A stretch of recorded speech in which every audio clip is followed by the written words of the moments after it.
ലൈവില് മാണിക്കക്കല്ല് അടിച്ചു മാറ്റാൻ കഷ്ട പ്ലാനിങ് നടക്കുകയാണ്. പുറത്തിരുന്ന് സായിയും അപ്സരയും സിജോയൊക്കെ കൂടി ഭയങ്കര പ്ലാനിങ് ആണ് ആ ഒരു ഡയമണ്ട് അടിച്ചു മാറ്റാൻ വേണ്ടിയിട്ട്.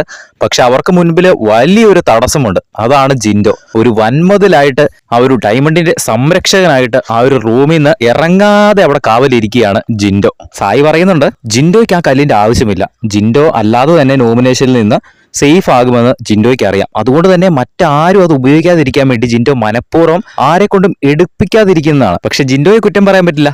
ജിൻഡോയുടെ ഗെയിം അതാണ്. ആ കൂട്ടത്തിൽ തന്നെ സായി പറയുന്നുണ്ട് ഈ മാണിക്കക്കല്ല് വേറെ ആരും അടിച്ചു മാറ്റുന്ന ആ ഒരു കണ്ടന്റ് പുറത്തേക്ക് പോകരുത്. ജിൻഡോയ്ക്ക് തന്നെ ആ ഒരു കണ്ടന്റ് വേണം. ഒന്നെങ്കിൽ ജിൻഡോ അടിച്ചു മാറ്റുന്നതായിട്ട് കണ്ടന്റ് വരണം, അല്ലെങ്കിൽ ആരും അടിച്ചു മാറ്റരുത്. അതുകൊണ്ടാണ് അങ്ങനെ സേഫ് ആയിട്ട് കല്ല് വെച്ചിരിക്കുന്നതെന്ന്, കാവല് നിൽക്കുന്നതെന്ന് സായി പറയുന്നു. അതിന്റെ കൂട്ടത്തിൽ തന്നെ അവരിരുന്ന് ചർച്ച ചെയ്യുകയാണ്. അതിനെ മറികടന്ന് എങ്ങനെ ആ കല്ല് എടുക്കാം എന്ന ഒരു പ്ലാൻ ഇടുകയാണ് സായി. സായിയുടെ പ്ലാൻ ഇങ്ങനെയാണ്. നമ്മൾ അവിടുത്തെ അകത്തെ ഗസ്റ്റിന്റെ, അതായത് ശ്വേത ചേച്ചിയുടെ ഭയങ്കര അടുത്ത സുഹൃത്തുക്കളാണ്. അപ്പോൾ നമ്മൾ ശ്വേത ചേച്ചീനെ കാണാൻ വേണ്ടി ഇങ്ങനെ കയറി ചെല്ലുകയാണ്. അപ്പോൾ നമ്മൾ അടുത്ത സുഹൃത്തുക്കളായതുകൊണ്ട് തന്നെ നമ്മൾ റൂമിൽ കയറ്റുന്നു, നമ്മളിരുന്ന് സംസാരിക്കുന്നു. കുറച്ച് കഴിയുമ്പോൾ അവിടെ ഏതെങ്കിലും ഒരാളെ പെർഫോമൻസിനായിട്ട് നമ്മൾ അകത്തേക്ക് വിളിക്കുന്നു. അതായത് നമുക്ക് എല്ലാവർക്കും കൂടി ഒരുമിച്ചിരുന്ന് കാണാൻ വേണ്ടിയിട്ടുള്ള ഒരു പെർഫോമൻസ്. അങ്ങനെ പെർഫോമൻസ് നടക്കുന്ന സമയത്ത് പെട്ടെന്ന് അവിടെ എല്ലാവരും ഇരുന്ന് കൈയടിക്കുന്നു, പാടുന്നു, ആടുന്നു, ബഹളം വെക്കുന്നു.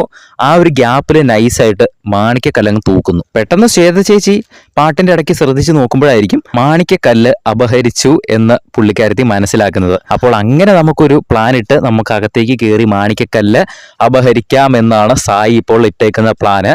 എന്തായാലും അത് ലൈവില് ഉടനെ തന്നെ നടക്കുമായിരിക്കും. ഇതേ പ്ലാനിലൂടെ തന്നെ കുറച്ച് സമയം മുൻപ് ഒന്ന് അകത്ത് കയറി, പക്ഷെ അത് പാളിപ്പോയി.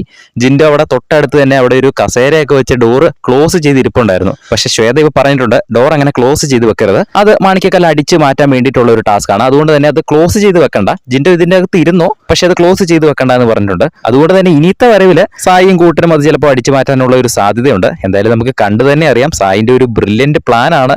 അത് എക്സിക്യൂട്ട് ചെയ്യുമോ ഇല്ലയോ എന്ന് നമുക്ക് കണ്ടു തന്നെ അറിയാം.